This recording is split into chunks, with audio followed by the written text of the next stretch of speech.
Assalamualaikum warahmatullahi wabarakatuh. Selamat pagi untuk adik-adik semuanya.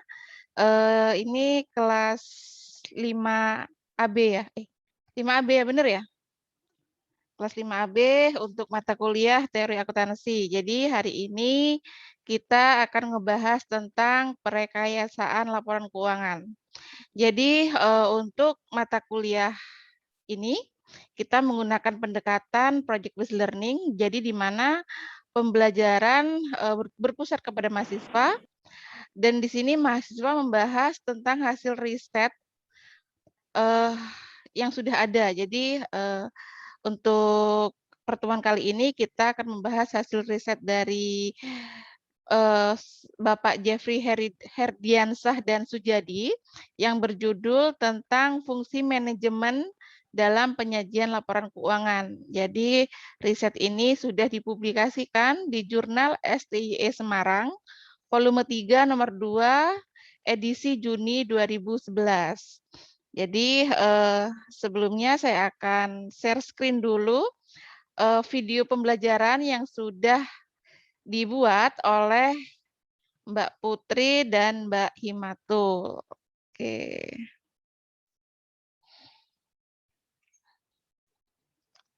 Silakan disaksikan. Setelah itu kita akan buka sesi diskusi. Assalamualaikum warahmatullahi wabarakatuh. Sebelumnya, izinkan saya memperkenalkan diri. Nama saya Putri Aniatul Janah dengan NIM 19104510 dan teman saya Himmatul Hairoh 19104508. Kami dari kelompok 2 akan menjelaskan tentang materi perekayasaan laporan keuangan. Sebelum berlanjut membahas materi perekayasaan laporan keuangan, saya akan membahas terlebih dahulu apa sih akuntansi itu, karena berkaitan dengan materi perekayasaan laporan keuangan. Teori akuntansi ini didasarkan pada sebuah gagasan bahwa akuntansi merupakan sebuah disiplin atau bidang pengetahuan teknologi.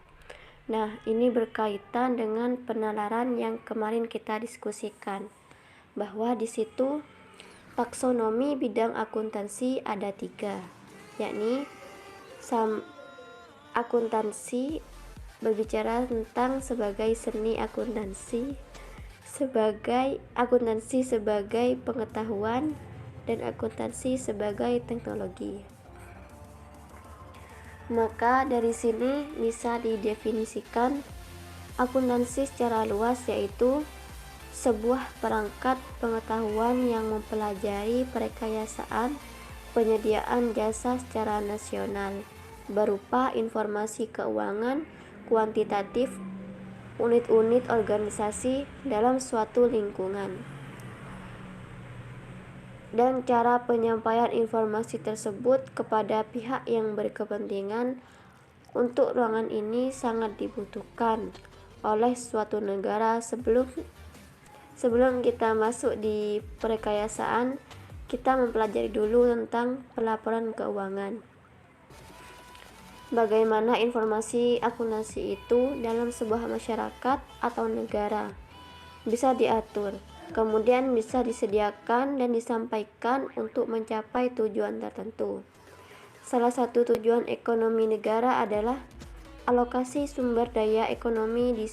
Di situ ada alam manusia dan keuangan secara efektif dan efisien untuk mencapai tingkat kemakmuran masyarakat yang optimal. Akuntansi ini juga sebagai wahana atau wadah di sini yang mempunyai peran nyata dalam alokasi tersebut.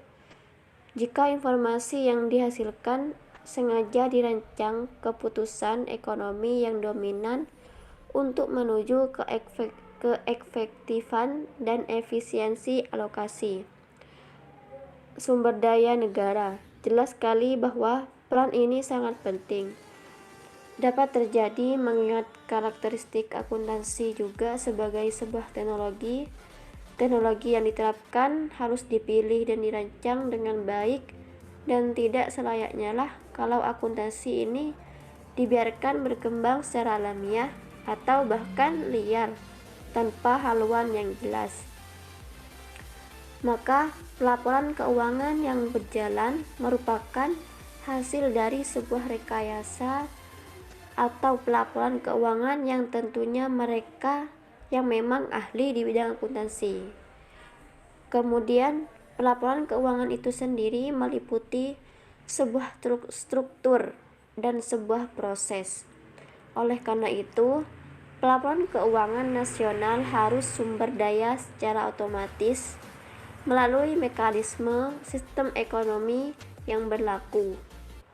Setelah kita membahas tentang pelaporan keuangan, di sini kita akan membahas tentang statement keuangan.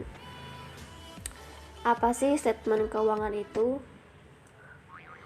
Statement keuangan merupakan media utama atau ciri utama pelaporan keuangan prinsip akuntansi berterima umum yang biasa kita sebut sebagai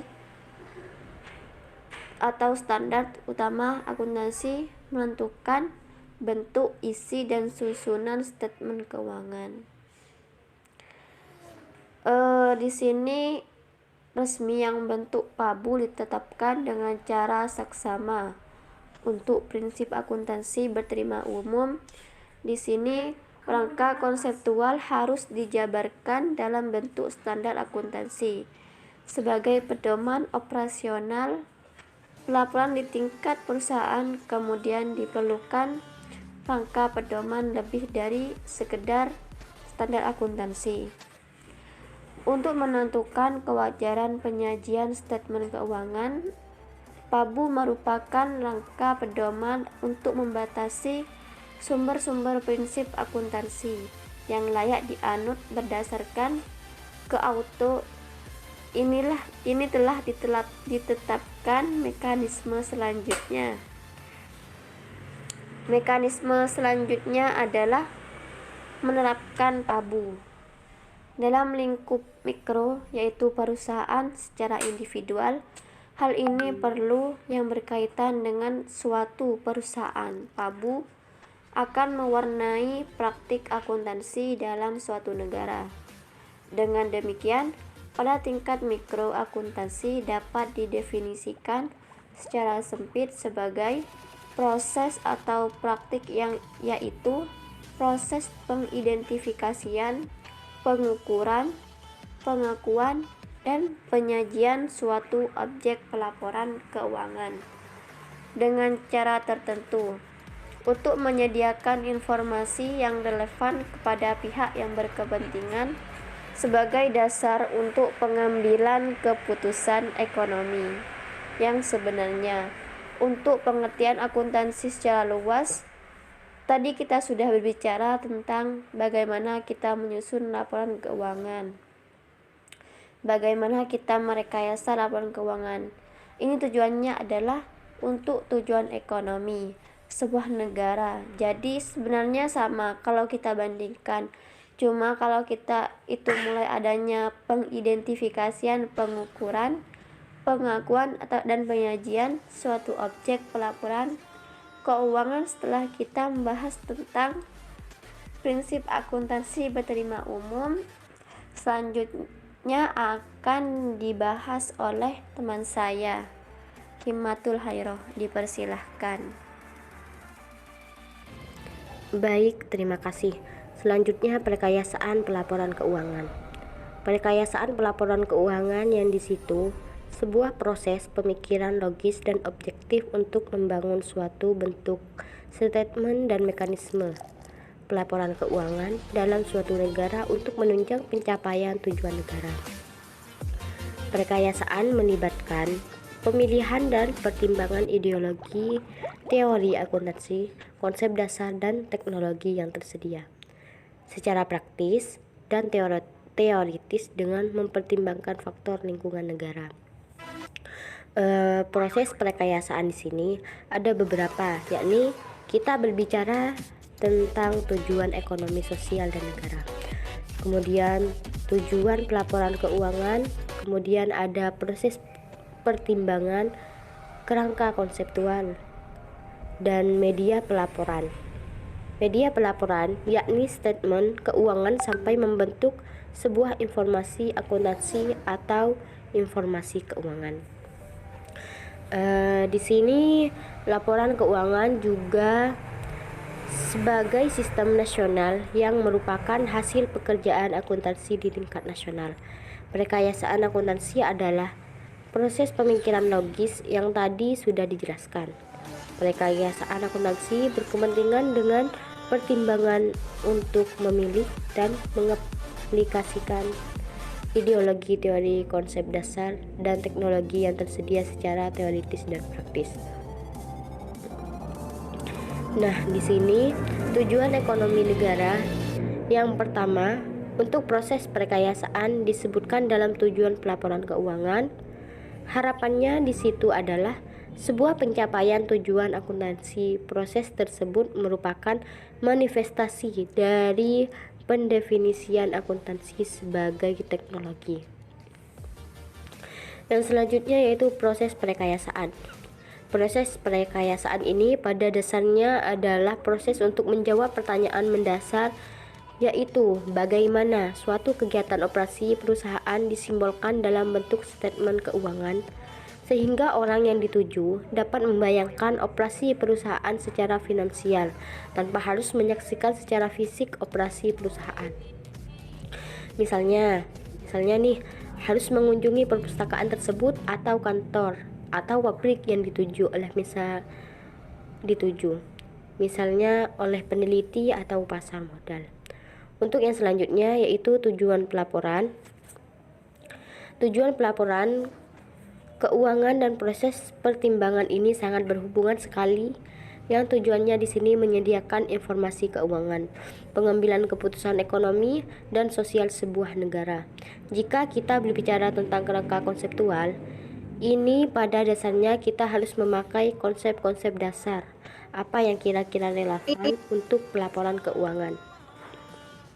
Kita siapa subjek pelaporan keuangan kita, kemudian siapa yang dituju oleh informasi keuangan kita, informasi apa saja yang bisa dilaporkan dalam kegiatan operasional perusahaan, kemudian simbol atau elemen apa yang digunakan untuk melaporkan, dasar pengukuran apa untuk mengkuantifikasikannya, selanjutnya apa saja kriteria pengakuan hasil pengukuran, medium apa yang digunakan untuk melaporkan bisa disajikan dalam bentuk pelaporan keuangan yang benar-benar bisa dibaca oleh yang memiliki kebutuhan dalam pelaporan keuangan tersebut. Kerangka konseptual ini juga dijabarkan dalam standar akuntansi dan acuan lainnya sehingga membentuk prinsip akuntansi yang telah dijelaskan tadi. Kemudian lanjut di media pelaporan yaitu statement keuangan. Di sini terkait bentuk, isi, dan jenis laporan keuangan. Apa saja yang ada di laporan keuangan, komponen-komponen apa saja yang dibutuhkan dalam sebuah laporan keuangan, dan sampai akhirnya kita membentuk sebuah informasi akuntansi atau informasi keuangan. Sebenarnya untuk perekayasaan sendiri, perekayasaan sebagai proses deduktif yang ditinjau dari pendekatan penalaran, proses yang merupakan proses penalaran deduktif yang normatif, tujuan sosial dan ekonomi negara, dianggap telah disepakati atau sesuatu yang berlian dan menjadi premis dalam penalaran. Kita lanjut. Nah, setelah kita mengetahui apa saja perekayasaan pelaporan keuangan, sampai kita belajar tentang proses perekayasaan pelaporan keuangan sehingga membentuk sebuah informasi keuangan. Di sini siapa yang merekayasa pelaporan keuangan? Yang merekayasa pelaporan keuangan tentunya orang-orang yang merekayasa laporan keuangan ini orang-orang yang ahli di bidang akuntansi. proses perekayasaan bukan suatu upaya perseorangan, tetapi ini merupakan upaya tim yang politik. Mengingat pertanyaan tersebut merupakan suatu proses yang serius, yang hasilnya akan berdampak luas dan jangka panjang. Telah disinggung sebelumnya bahwa pelaporan keuangan mempunyai dampak ekonomi dan sosial suatu negara, karena pelaporan keuangan merupakan sarana atau wahana dalam mengalokasikan sumber daya ekonomi. Nah, oleh karena itu, badan legislatif dan pemerintah, dalam hal ini Dewan Perwakilan Rakyat atau bahkan Majelis Permusyawaratan Rakyat, mempunyai peran dan penting dalam hal ini, mengingat kerangka konseptual mempunyai fungsi semacam undang-undang dasar konstitusi. Karena pentingnya perekayasaan ini, para anggota badan legislatif atau pelaksana yang terlibat dalam berkepentingan dalam hal ini harus mempunyai wawasan dan pengetahuan teoritis yang cukup memadai. Paling tidak ada anggota yang berwawasan dan berpengetahuan teori akuntansi yang luas dan memadai. Jadi rekayasa akuntansi harus merupakan tim multidisipliner agar hasilnya dapat diandalkan sebagai wahana untuk menjamin tercapainya tujuan sosial dan ekonomi negara. Sebagai alternatif, penyediaan informasi tidak dikendalikan oleh pemerintah tetapi diserahkan kepada profesi atau pelaku bisnis. Nah, profesi ini yang biasanya profesi yang memang di bidang akuntansi alternatif ini bisa disebut dengan pengaturan sendiri atau self-regulation. Berasumsi bahwa profesi dan pelaku bisnis adalah pihak yang paling tahu akan kebutuhan pemakai informasi keuangan. Asumsi lain merupakan pihak yang benar-benar tahu akan kebutuhan informasi. Juga diasumsi bahwa tidak terjadi apa yang disebut dengan asimetri informasi antara pihak penyedia dan pihak yang dituju. Masing-masing pendekatan mempunyai keunggulan dan kelemahannya. Jadi untuk yang merekayasa pelaporan keuangan ini, mereka yang benar-benar ahli di bidangnya. Baik, terima kasih atas penyampaiannya. Kami ucapkan mohon maaf apabila ada salah kata dari kelompok kami. Semoga bermanfaat dan sekian, terima kasih. Wallahul muwaffiq ila aqwamit thoriq. Assalamualaikum warahmatullahi wabarakatuh.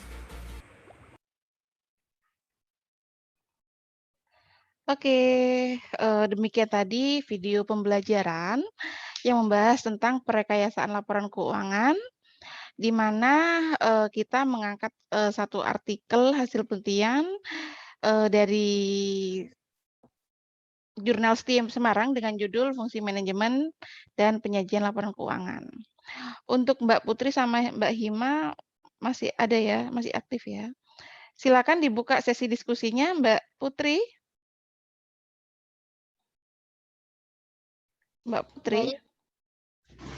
Ya, Bu. Oke, silahkan. Baik, saya akan membuka sesi diskusi untuk pertanyaan maksimal 3.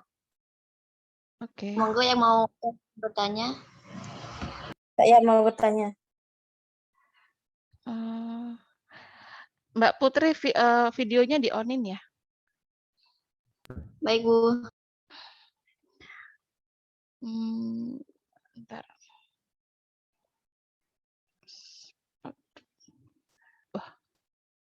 Oke. Yang mau tanya tadi siapa? Saya, Bu. Nama-nama. Sally Silviani Agustin, NIM 191045006. Selvi Agustin. Sally Silviani Agustin, Bu. Oh, Sally ya. Nama Zoom-nya apa? Nama Zoom-nya? Kok nggak keluar nih? Sally Agustin. Oh, SH ya? Sally Agustin. Sally Silviani Agustin. Oke. Oh, ini harus dihidupin dulu videonya.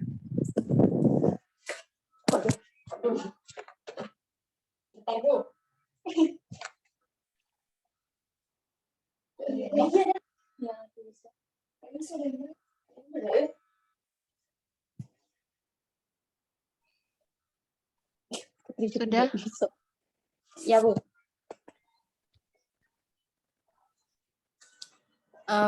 Baik, saya akan bertanya. Dalam hal bagaimana pengembangan akan mengalami stagnasi? Ini itu aja, Bu. Oke.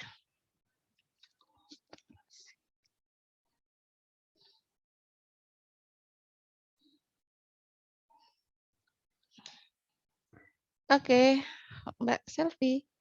Silakan Mbak Putri, atau dikumpulkan dulu pertanyaannya, baru dijawab satu-satu atau bagaimana? Dikumpulin aja ya pertanyaannya satu-satu ya. Dari Mbak Seli tentang pengembangan, bisa diulangi tadi pengembangan stagnasi ya? Iya Bu, dikumpulkan dulu Bu. Oke. Silakan yang lainnya. Kita di sini kehadiran mahasiswa dari Asia Malang loh ya. Mas Mirza. Silakan Mas Mirza mungkin mau berdiskusi dengan kita. Sebentar Ya, baik. Mas. Terima kasih. Sebentar Mas Mirza. Ya apa ini caranya? Mas Mirza. Oke. Oke, silakan Mas Mirza. Oke, terima kasih kesempatannya. Halo, nama saya Mirza Mustafa Ahmad. Saya peserta dari Kampus Merdeka. Asal kampus saya yaitu Institut Asia Malang. Saya dari prodi DKV. Oke, saya mau tanya.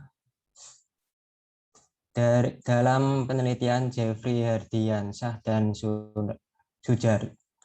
Sujadi yang berjudul Fungsi Manajemen dalam Penyajian Laporan Keuangan menyebutkan bahwa perekayasaan sebagai proses deduktif. Pertanyaan pertama adalah siapakah yang melakukan perekayasaan tersebut? Dan pertanyaan kedua, bagaimana cara meminimalisir rekayasa laporan keuangan oleh pihak manajemen perusahaan yang tidak bertanggung jawab? Oke, sekian. Oke. Perlu diulangi? Bagaimana Mbak Putri? Bisa dipahami? Mungkin untuk pertanyaannya bisa di chat Bu, di ruang Zoom. Oke. Mas Mirza mungkin dibantu untuk di kolom chat juga ya. Jadi kita bisa Iya. membaca ulang jika kurang paham. Silakan. Terima kasih Mas Mirza. Selamat datang di SDE Mandala. Ya, sama-sama. Ya. Mungkin yang lainnya atau sudah cukup? Saya Bu. Saya, Bu. Nama?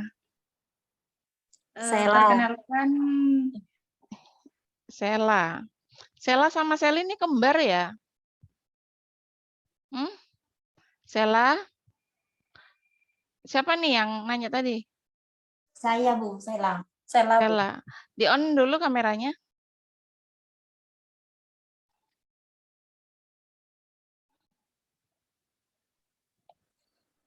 Maaf, Bu, punya saya terkendala jaringan, jadi saya mau izin pakai punya Seli ya, Bu. Seli Octavia. Seli Silviani Agustin. Oke. Silakan. Assalamualaikum warahmatullahi wabarakatuh. Waalaikumsalam. Perkenalkan, nama saya Sela Silviana Agustin, NIM 19104507. Di sini saya akan bertanya mengenai apa hasil akhir perekayasaan pelaporan keuangan. Mungkin hanya itu saja, Bu. Oke.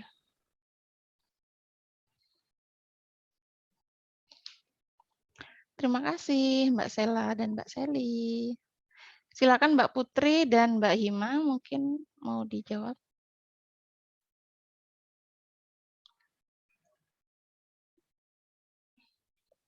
Mbak Hima. Menjawab pertanyaan yang pertama dari Mbak Seli Silviani Agustin. Pertanyaannya, dalam hal bagaimana pengembangan akan mengalami stagnasi. Akuntansi akan mengalami stagnasi jika masukan yang digunakan dalam pengajaran akuntansi praktik tidak diterima dan bukan gagasan alternatif hasil pemikiran akademik. Mungkin hanya itu jawaban dari saya. Mungkin ada tambahan dari Ibu atau teman-teman yang lain, monggo.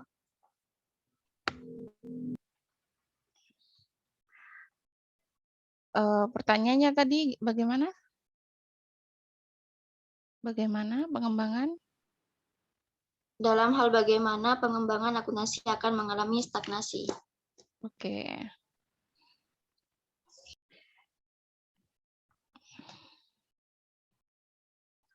Jadi stagnasi. Jika kita mengambil makna kata stagnasi, apa yang ada di pikiran adik-adik? Apa sih yang dimaksud dengan stagnasi? Terhenti, Bu. Statis, Bu. Yes. Diam, Bu. Yes. Nggak ada perkembangan. Pinter semuanya. Iya, jadi stagnasi sesuatu yang mengalami perlambatan, tidak ada perkembangan di dalamnya, gitu kan? Jadi bagaimana pengembangan akuntansi? Tadi gimana? Bagaimana pengembangan akuntansi? Pertanyaannya? Halo? Dalam hal bagaimana pengembangan akan mengalami stagnasi, Bu. Oke, dalam hal bagaimana pengembangan mengalami stagnasi. Jadi gini, akuntansi ada karena menyeimbangkan kebutuhan dunia industri gitu ya. Jadi dulu kita kan PSAK kita belum mengadopsi IFRS karena perubahan teknologi, perubahan zaman, akuntansi kita berubah. Yang sebelumnya belum beradaptasi dengan IFRS karena perkembangan teknologi, maka perlakuan akuntansi juga mengalami perubahan. Dan tahun 2012 PSAK di Indonesia sudah mengadopsi IFRS gitu ya. Jadi salah satunya laporan posisi keuangan melaporkan kalau sebelumnya kita menggunakan nilai histori, kalau sekarang setelah kita konvergensi ke IFRS, laporan keuangan aset-aset kita dilaporkan sesuai dengan nilai wajarnya seperti itu. Jadi apa ya? Pengembangan akuntansi sama saja Anda menanyakan tentang pengembangan ilmu pengetahuan gitu ya. Jadi dulu sebelum ada PSAK masih zaman-zaman apa ya, sebelum Masehi gitu ya. Kita sudah sebenarnya mengenal akuntansi, cuman belum berkembang gitu. Jadi kita nih dapat duit, oh kita masih SD nih, kita SD, kita dapat duit jajan. Setelah itu misalkan duit jajan 1.000. Setelah kita dapat uang, itu ada pemasukan, setelah itu kita buat uangnya nih untuk beli jajan 500. Nah, sisanya 500. Nah, itu akuntansi sederhana gitu. Jadi tidak ada pencatatan debit kredit, cuman kita pencatatan keluar masuknya uang. Laporan arus kas tapi yang simple banget gitu kan. Nah, itu juga akuntansi. Jadi akuntansi itu seni pencatatan. Jadi pengembangan keilmuan akuntansi juga pengembangan keilmuan pencatatan transaksi kayak gitu. Jadi akuntansi tidak akan mengalami stagnasi, dia akan terus berkembang seiring dengan perkembangan teknologi. Jadi dulu kita masih di era revolusi industri 1.0, berkembang lagi 2.0, berkembang lagi 3.0, sekarang kita berada di revolusi industri 4.0. Dan nantinya kita juga akan berkembang ke society 5.0 kayak gitu ya, akan terus berkembang. Begitu juga dengan akuntansi akan mengikuti dinamika perubahan itu kayak gitu. Jadi dalam kondisi seperti apa ya? Tidak akan terus mengalami stagnasi, akan terus mengalami perkembangan sesuai dengan zamannya gitu ya. Kurang lebihnya seperti itu, Mbak Sally. Mungkin Mbak Sally mau Iya, menanggapi? Bu. Terima kasih, Bu. Oke, sama-sama. Silakan untuk yang pertanyaannya Mas Mirza.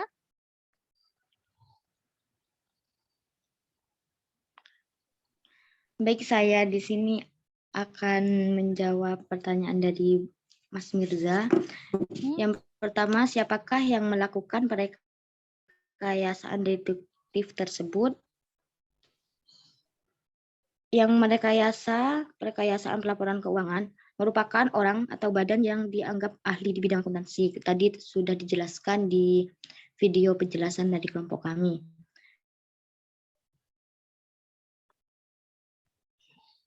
Oke, jadi Bukan peraturan pada tingkat nasional dan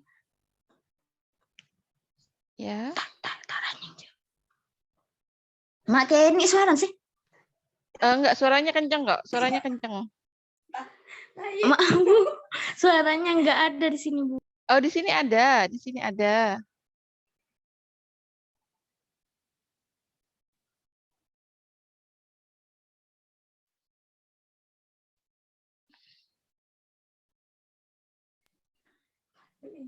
Dan yang terakhir, tim yang khusus dibentuk untuk melakukan perekayasaan pelaporan keuangan, Bu. Oke, mungkin di sini saya menambahkan ya.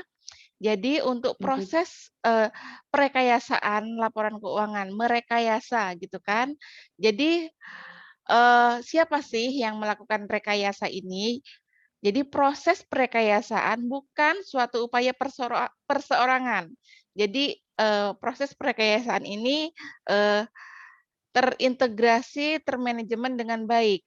Dan apakah perekayasaan ini sesuatu hal yang dilarang gitu ya?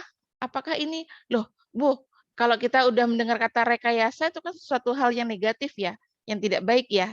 Tapi kalau untuk perekayasaan pelaporan keuangan di sini boleh. Jadi caranya bagaimana? Jadi tujuan melakukan perekayasaan laporan keuangan ini kan untuk mempercantik laporan keuangan gitu kan.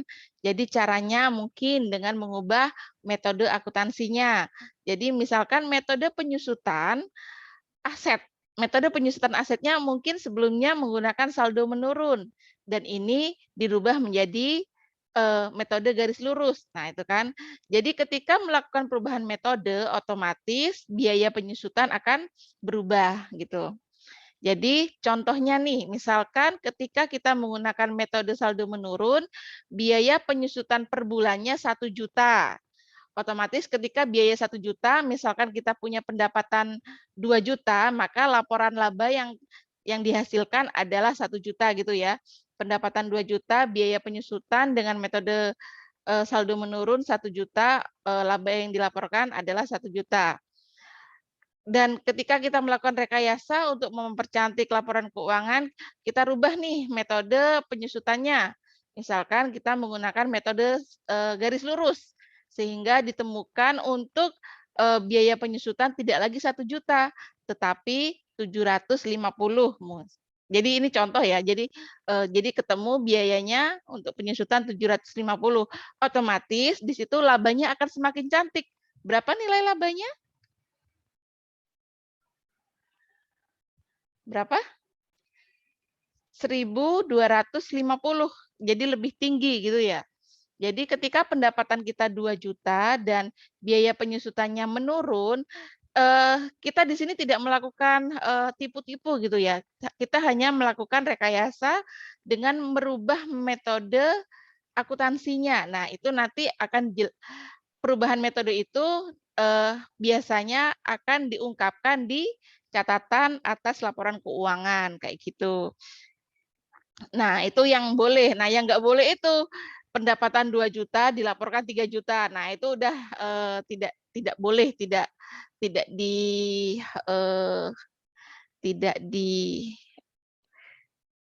diperbolehkan lah, itu human error itu namanya. Jadi dengan perubahan strategi seperti itu, jadi siapa nih yang melakukan rekayasa? Otomatis kalau misalkan kita di lembaga pemerintahan itu adalah badan-badan legislatif, pihak DPR maupun MPR. Nah, itu kalau misalkan bukan pemerintahan, tapi swasta, industri swasta yang komersil itu kan. Siapa nih yang melakukan rekayasa? Nah, itu bisa dewan direksi atau pihak-pihak manajer yang memiliki pengendalian atas pelaporan keuangan. Jadi mereka melakukan rapat untuk perubahan-perubahan yang diperlukan dalam kebutuhannya untuk pelaporan keuangan supaya menjadi lebih cantik kayak gitu. Kurang lebihnya seperti itu. Bagaimana? Mas Mirza mungkin mau menanggapi? Saya paham. Oke. Pertanyaan berikutnya. Terima kasih, Mas Mirza. Selamat datang di Setia Mandala. Ya. Baik, untuk pertanyaan Mas Mirza yang kedua itu bagaimana cara meminimalisir rekayasa laporan keuangan oleh pihak manajemen perusahaan yang tidak bertanggung jawab. Di sini ada 3 langkah untuk menghindari tersebut. Yang pertama, menggunakan software yang akuntabel.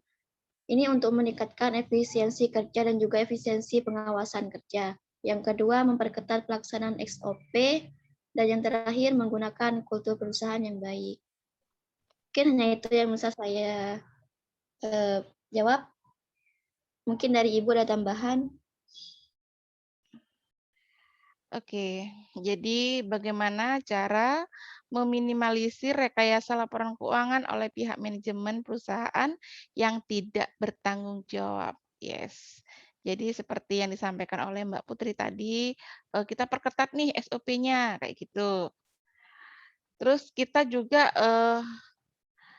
meningkatkan integritas manajemen perusahaan. Jadi termasuk integritas para akuntan yang menyusun laporan keuangan untuk mengikuti standar dan prinsip-prinsip akuntansi yang berterima umum. Jadi tadi istilah kita PABU gitu ya. Jadi PABU.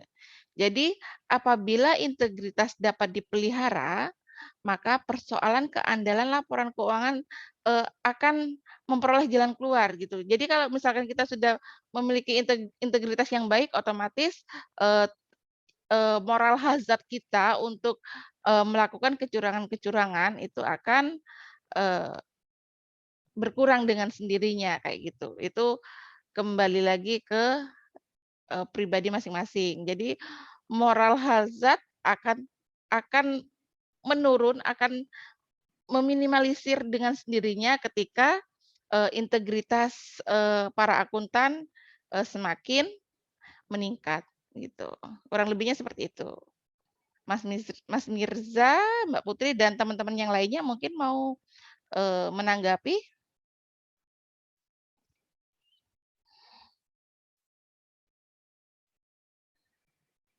Bagaimana?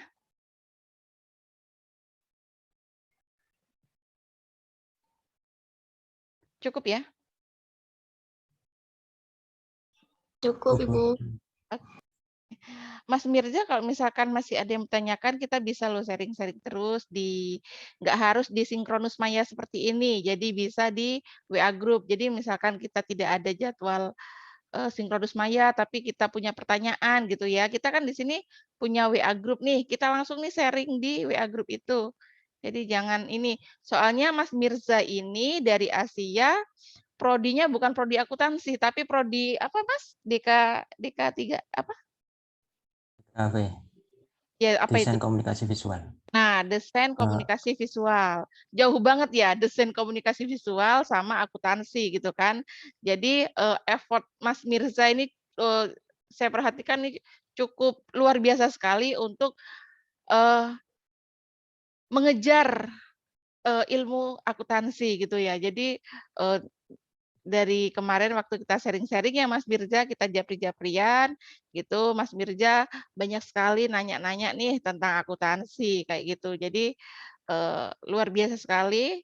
Jadi yang dari jurusan desain ke jurusan akuntansi gitu kan jauh banget gitu. Tapi luar biasa sekali usaha untuk belajarnya.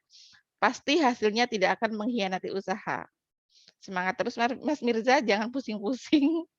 Jadi kita langsung sharing.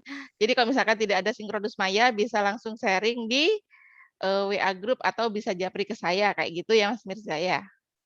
Oke, terima kasih Mas Mirza. Terima kasih. Untuk selanjutnya Sama-sama. silakan. Selanjutnya silakan untuk pertanyaan Mbak Sela. Baik, pertanyaan terakhir di sini dari Sela Silviana Agustin. Pertanyaannya yaitu, apa hasil akhir perekayasaan laporan keuangan? Dalam hal perekayasaan pelaporan keuangan, hasilnya dituangkan dalam dokumen resmi yang disebut kerangka konseptual, yang fungsinya dapat dianalogi dengan konstitusi yang merupakan jawaban atas pertanyaan perekayasaan yang akan menjadi konsep terpilih yang dituangkan dalam dokumen resmi. Mungkin itu saja Bu jawabannya Bu. Oke, bagaimana Mbak Sela? Silakan ditanggapi. Mbak Hima bisa di-on-kan videonya Mbak Hima?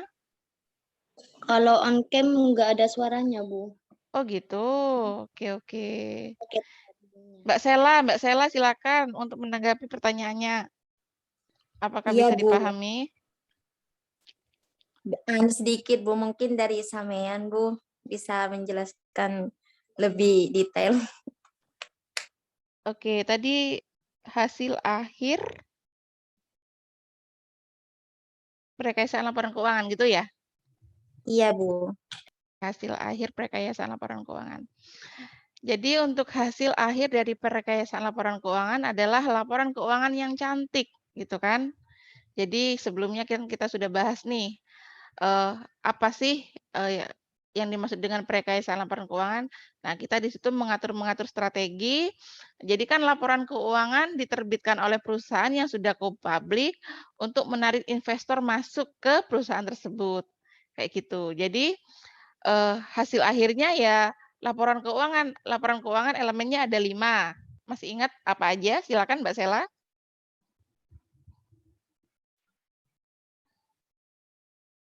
Mbak Sela.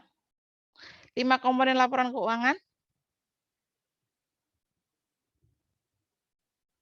Oke, mungkin ada yang masih ingat 5 komponen laporan keuangan?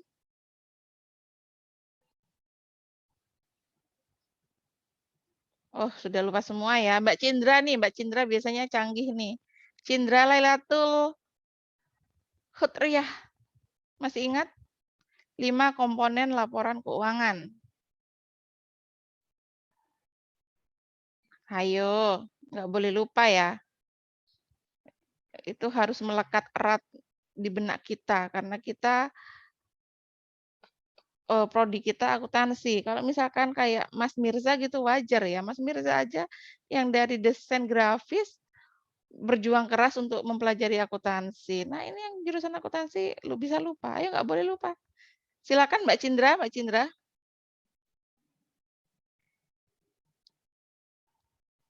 Ada 5 ya Bu ya, Yes, 5. yang laporan laba rugi, Heeh. laporan perubahan ekuitas, Yes. laporan posisi keuangan, Yes. laporan arus kas, dan Yes. CALK, catatan atas laporan keuangan. Oke. Yes. Betul Mbak Cindra, jangan di on cam dulu. Orang cantik ngapain di on cam, di off cam. Bagaimana Mbak Sela? Mbak Sela?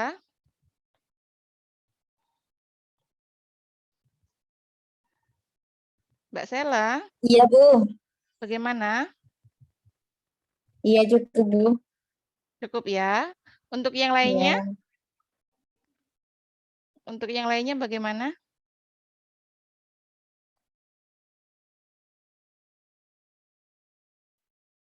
Untuk yang lainnya mungkin sudah cukup atau bagaimana pembahasannya? Cukup Bu.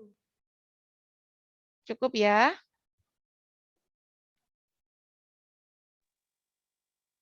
Anu Bu, Saya boleh izin menanggapi nggak, Bu? Dari Boleh. pertanyaan Boleh, Mas boleh. Mirza yang tadi, Oke. gini, Bu. Mengingat sekarang kan pas sejak adanya COVID-19 kan banyak terjadinya korupsi gitu ya, Bu. Nah, apakah cara-cara yang sudah disebutkan tadi untuk meminimalisir rekayasa laporan keuangan oleh pihak manajemen perusahaan itu efektif jika diterapkan saat ini, Bu? Oh, jadi korupsi sama perekayasaan laporan keuangan adalah dua hal yang berbeda. Tidak bisa dicampur aduk. Itu dua hal yang berbeda, dua cara yang berbeda. Jadi kalau korupsi kita melaporkan tidak sesuai dengan kenyataan gitu kan. Jadi tapi kalau perekayasaan laporan keuangan kita merubah metode akuntansi yang sudah diatur di PSAK kayak gitu. Jadi itu dua hal yang berbeda. Jadi kalau korupsi itu secara hukum dan agama itu salah, tapi kalau perekayasaan laporan keuangan itu secara hukum boleh karena kita tetap mengacu pada PSAK dan secara agama juga kita tidak dosa karena itu strategi kita untuk mempercantik laporan laba rugi melalui metode-metode yang sudah diatur dalam PSAK gitu. Jadi dua hal yang berbeda yang tidak bisa disamakan kayak gitu. Beda ya, korupsi sama perekayasaan tuh beda. Nggih, Bu. Cukup, Mbak Selvi? Sudah, Bu, sudah cukup, Bu. Terima kasih, Bu. Sama-sama. Yang lainnya bagaimana?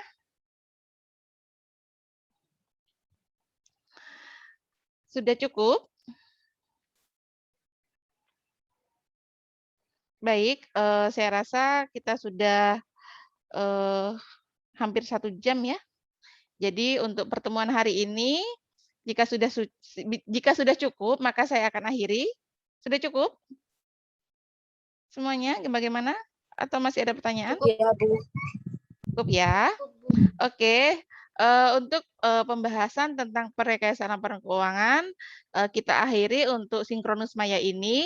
Tetapi apabila masih ada pertanyaan yang munculnya nanti gitu ya, yang munculnya nanti ketika kita sudah tidak live, bisa disampaikan di WA group. Kita sharing di sana, kita diskusi. Jadi jangan memendam pertanyaan yang sebenarnya bisa kita sharing untuk selesaikan pertanyaan itu. Jadi malu bertanya sesat di jalan. Jadi malu bertanya tentang keilmuan ya nanti nggak berkembang ilmunya kayak gitu ya. Jadi seperti Mas Mirza ini bisa kita contoh meskipun beliaunya asalnya dari prodi desain grafis, tapi mau belajar. Jadi beliau ini sering WA ke saya tentang akuntansi untuk mengejar ketinggalannya karena memang basisnya dia dari desain grafis. Jadi kita sendiri yang dari akuntansi jangan patah semangat terus meskipun kita berada di tengah pandemi terus belajar tetap semangat, jaga kesehatan. Terima kasih untuk hari ini. Semoga semuanya selalu sehat dan kita semester depan semoga bisa ketemu lagi gitu ya. Secara luring, secara offline gitu ketemu di ruang kelas karena saya pribadi juga sudah merindukan kelas dengan adik-adik semuanya kayak gitu. Oke, terima kasih untuk hari ini. Selamat siang. Jaga kesehatan. Assalamualaikum warahmatullahi wabarakatuh. Waalaikumsalam warahmatullahi wabarakatuh. Terima kasih, Bu. Sama-sama.